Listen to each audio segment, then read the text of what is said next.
Most editors miss this feature in DaVinci Resolve, and I'm talking specifically about the text node, which is one of the most powerful and versatile node in Fusion. Now, when you right-click into the text box, you're going to see a slew of really cool features such as character level styling, follower, as well as the text scramble effects. However, most editors fall into the trap of thinking they are mutually exclusive. So let me demonstrate to you how that's not the case and what you can do instead.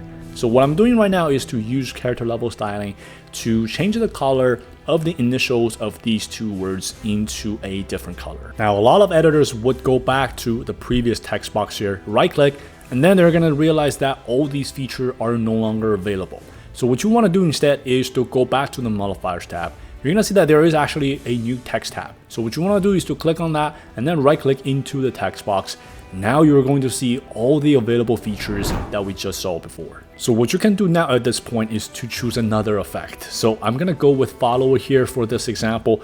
And what I'm gonna do here is to just quickly create a text follower effect.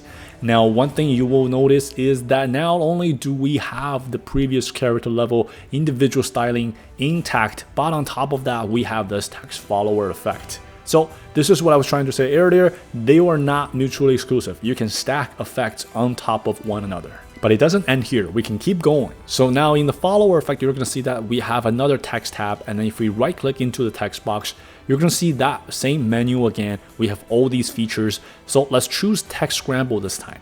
And what I'm going to do here is to quickly change the randomness setting. And you're going to see that now we have all these random characters replacing what we had before.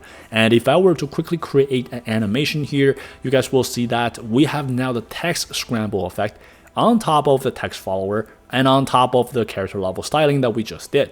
So don't fall into the trap of thinking that they are mutually exclusive, and hope this helps, and I'll see you next time, guys.